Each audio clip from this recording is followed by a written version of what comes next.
The noose broke, the town gasped, and Elias North walked away with a bruised neck and a pardon, but while some call it a miracle, others say the devil's just getting started. Dust Creek was a town like any other in the West, full of folks trying to make an honest living, but under the surface, secrets simmered. Elias North was a man of few words, a rancher who kept to himself. His ranch, a small spread just outside of town, was his whole world. He spent his days tending to his cattle, fixing fences, and watching the sun set over the dusty plains. Folks in Dust Creek knew Elias as a hardworking, honest man, if a bit of a loner. He wasn't one for gossip or idle chatter. He'd nod a greeting, maybe offer a gruff howdy, but that was about it.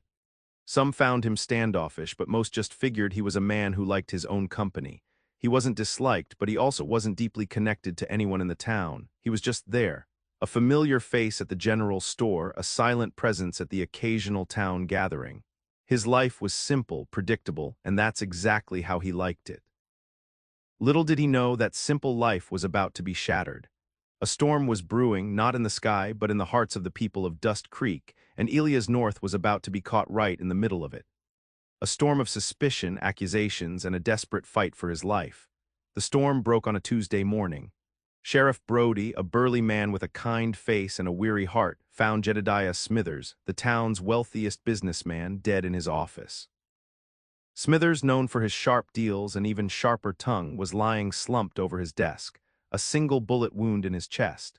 The office was a mess, papers scattered everywhere, a clear sign of a struggle. Sheriff Brody, a man who believed in doing things by the book, began his investigation. It didn't take long for suspicion to fall on Elias. Smithers and Elias had a heated argument just days before about water rights for Elias Ranch. Smithers wanted to buy Elias out, but Elias refused. The argument had been loud enough for several townsfolk to overhear. That, coupled with the fact that Elias owned a rifle of the same caliber as the bullet that killed Smithers, made him the prime suspect. It wasn't much, but in a town like Dust Creek, where gossip traveled faster than a tumbleweed, it was enough. The whispers started, growing louder and more accusatory with each passing hour. The simple life Elias knew was gone, replaced by the cold, hard glare of suspicion. He was now a marked man. Sheriff Brody, despite his initial doubts, had to follow procedure. He arrested Elias, bringing him into the small, dusty jail. The trial was rushed, fueled by the town's thirst for justice or perhaps revenge. The evidence was circumstantial at best, but the townsfolk were already convinced of Elias' guilt. The lawyer assigned to Elias was young, inexperienced, and clearly intimidated by the town's mood. The trial was a farce. Witnesses, swayed by rumor and prejudice, painted Elias as a violent, resentful man. The argument with Smithers was replayed, exaggerated, and twisted to fit the narrative. The rifle, the only tangible piece of evidence, became the centerpiece of the prosecution's case. Elias remained stoic, maintaining his innocence, but his words seemed to fall on deaf ears. The jury, made up of Elias' neighbors, deliberated for only a few hours. The verdict came swiftly: guilty. A collective gasp filled the courtroom. Elias, his face etched with resignation, showed no emotion. He knew then that his fate was sealed. The rising tension in Dust Creek had reached its peak, and Elias was the unfortunate lightning rod. He was sentenced to hang. The day of the hanging dawned gray and heavy, mirroring the mood of the town. A makeshift gallows had been erected in the town square, a stark symbol of the justice they sought. Elias was led out, his hands bound, his face pale but composed. A small crowd had gathered, their faces a mixture of morbid curiosity and righteous anger. He was placed on the wooden platform, the noose slipped over his head, the rough rope scratched against his skin.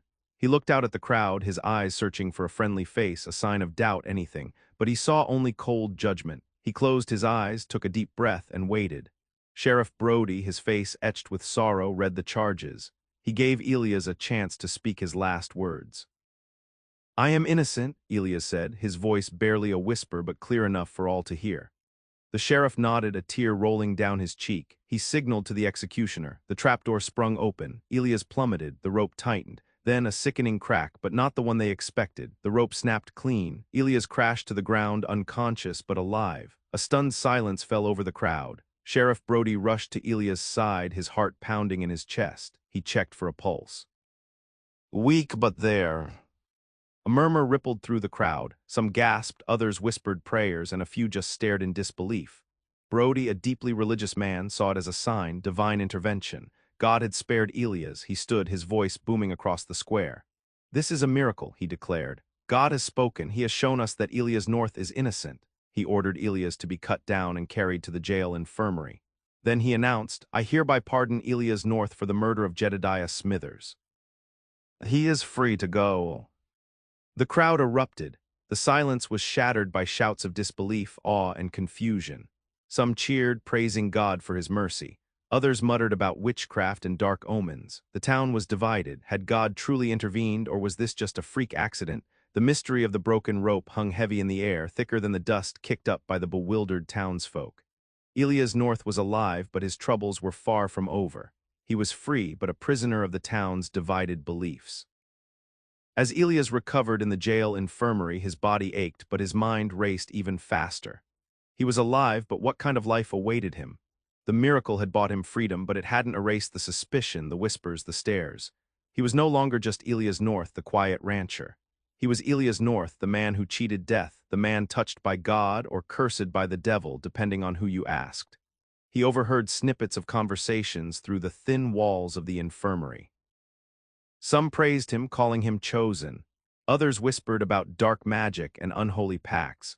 Even children pointed and stared, their innocent eyes filled with a mixture of fear and fascination. The sheriff visited him often, his kind face troubled. Brody believed in the miracle, but he also believed in justice. He knew that even with the pardon, the shadow of Smithers's murder still hung over Dust Creek. He couldn't shake the feeling that something wasn't right, that the truth was still buried beneath layers of fear and prejudice. He told Elias, "You're free, son, but this ain't over, not by a long shot." He urged Elias to leave Dust Creek to start a new life somewhere else, but Elias refused. He wouldn't run. He had to clear his name not just for himself, but for the memory of the life he had lost. The division in Dust Creek deepened with each passing day. The townsfolk separated themselves, forming two distinct camps. On one side were the chosen, those who believed in the miracle and embraced Elias as a symbol of God's grace. They offered him help, support, and forgiveness. They saw the broken rope as proof of his innocence and welcomed him back into their community. On the other side were the cursed, those who remained suspicious, convinced that Elias was somehow responsible for Smithers's death and that the broken rope was a sign of something sinister. They shunned him, whispered behind his back, and saw him as a threat to their town. They believed that the devil had intervened, sparing Elias for some dark purpose. The tension between the two groups was palpable. Fights broke out in the saloon, arguments erupted in the streets, and the once harmonious town was now a battleground of faith and doubt. Even families were divided, torn apart by their differing beliefs. Dust Creek, once a symbol of community, was now a fractured reflection of its own fear and uncertainty. Elias, caught in the middle, felt the weight of their conflicting emotions, a constant reminder of the life he had almost lost and the life he could never fully reclaim. Despite the town's turmoil, Elias found himself grappling with his own internal conflict. The experience on the gallows had changed him. He was no longer the stoic, quiet rancher.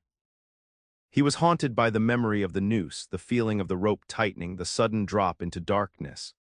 He questioned why he had been spared when Smithers was not. Was he truly innocent? Had he somehow unknowingly contributed to Smithers's death? The doubts gnawed at him, feeding his survivor's guilt. He started having nightmares, reliving the hanging over and over again.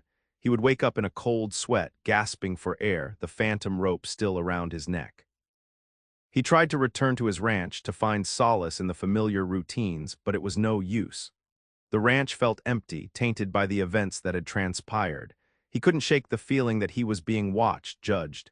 Even the cattle seemed to regard him with suspicion. He realized he couldn't move on until he knew the truth, until he could finally lay Smithers's ghost to rest and quiet the demons that now plagued his own soul. He had to find the real killer, not just to clear his name, but to find peace within himself. Elias began his own investigation, starting with the few facts he knew. He revisited Smithers's office, now reopened and cleaned, but still holding an echo of the violence that had occurred there. He spoke to the people who had testified against him, sensing their unease, their carefully constructed stories. He realized that fear, not truth, had driven their testimony.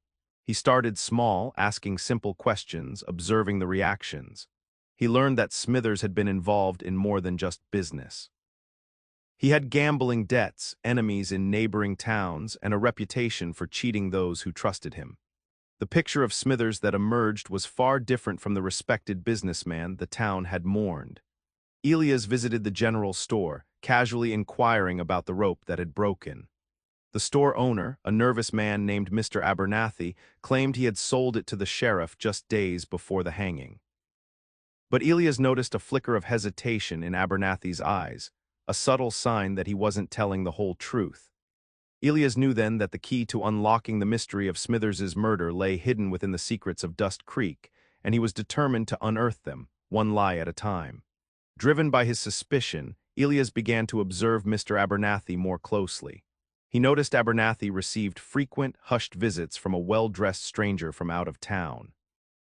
He also saw Abernathy sneaking glances at him, filled with worry. One evening, under the cover of darkness, Elias followed Abernathy.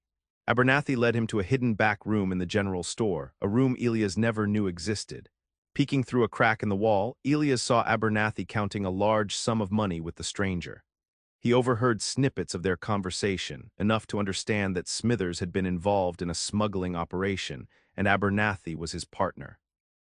Smithers had been skimming profits, and the stranger was there to collect what was owed.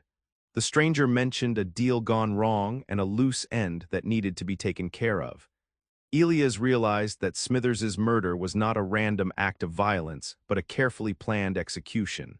And Abernathy, fearing for his own life, was now caught in the crosshairs. Elias had stumbled upon a conspiracy that ran deeper than he could have ever imagined, a conspiracy that threatened to consume Dust Creek and everyone in it.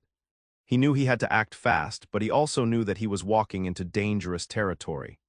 Elias knew he couldn't go to Sheriff Brody yet. He needed more proof, something concrete to expose the conspiracy. He decided to confront Abernathy. He found him late that night, locking up the general store, his face pale and drawn. "I know about Smithers," Elias said, his voice low and steady. "I know about the smuggling, the money, the stranger." Abernathy's eyes widened in fear. He stammered, I don't know what you're talking about." "Don't lie to me, Abernathy," Elias pressed. "I know you saw who killed Smithers." Abernathy broke down, tears streaming down his face. He confessed everything. He admitted that Smithers had been greedy, skimming profits from the smuggling operation. The stranger, a ruthless man named Cole, had come to Dust Creek to settle the score. Abernathy had witnessed Cole confront Smithers in his office, the argument escalating into a violent struggle. He saw Cole shoot Smithers, then threaten him into silence. Abernathy also revealed that Cole had paid him to tamper with the rope, ensuring that Elias would hang. Cole wanted to eliminate any potential witnesses, even an innocent one. Elias now knew the truth, but he also knew that Cole was still out there, and Abernathy's life and possibly his own were in grave danger. The conspiracy was starting to unravel, but the stakes had never been higher. Knowing that Cole was still in Dust Creek, Elias devised a plan. He needed to get Abernathy to testify, but he also needed to protect him. He went to Sheriff Brody, revealing everything Abernathy had told him. Brody, initially skeptical, listened intently as Elias laid out the evidence. The sheriff, seeing the fear in Abernathy's eyes and recognizing the truth in his words, finally believed him. Brody gathered a posse, determined to bring Cole to justice. But as they prepared to confront Cole at his hotel, they discovered he was gone. However, a note was left behind, addressed to Abernathy, demanding a final payment. The note revealed the location, the old abandoned mine just outside of town. As Brody and Elias discussed their next move, Brody had a realization. He remembered seeing Cole talking with someone else the day before, none other than the town's preacher, Reverend Miller. The Reverend, a man of God, seemingly above reproach.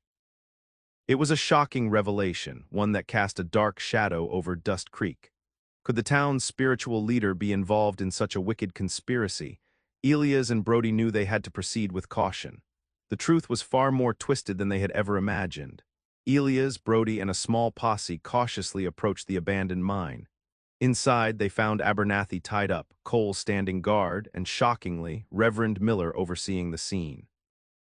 The Reverend, his face contorted with greed and desperation, revealed that he was the mastermind behind the smuggling operation. He had used his position of trust to exploit the town, and Smithers had become a liability. Smithers was getting greedy, Reverend Miller explained, his voice dripping with venom. He threatened to expose me, to ruin everything I had built. I had no choice. Cole, a cold-blooded killer, was merely an enforcer, hired to silence Smithers and eliminate any loose ends, including Elias. A tense standoff ensued. Brody ordered them to surrender, but Reverend Miller refused, drawing a hidden pistol. A gunfight erupted, the echoes reverberating through the mine shaft. In the chaos, Elias managed to free Abernathy. He then confronted Reverend Miller, his eyes filled with righteous anger. "You betrayed this town," Elias said, his voice trembling with emotion. "You betrayed God." Reverend Miller lunged at Elias, but Elias, fueled by his desire for justice, disarmed him. Cole, seeing his opportunity, tried to escape, but Brody quickly apprehended him. The showdown was over. The truth had been revealed. With Reverend Miller and Cole apprehended, the truth about Smithers's murder finally came to light.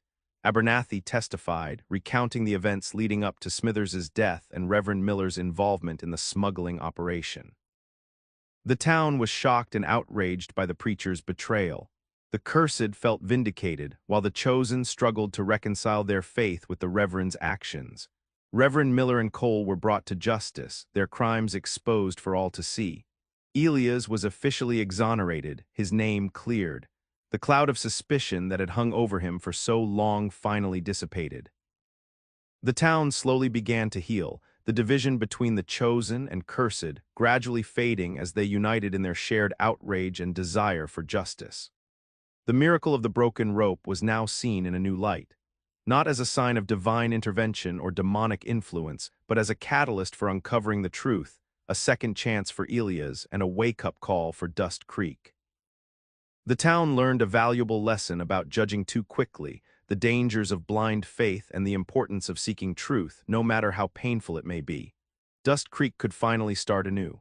Elias returned to his ranch, no longer haunted by the ghosts of the past. The nightmares faded, replaced by a sense of peace he hadn't felt in a long time.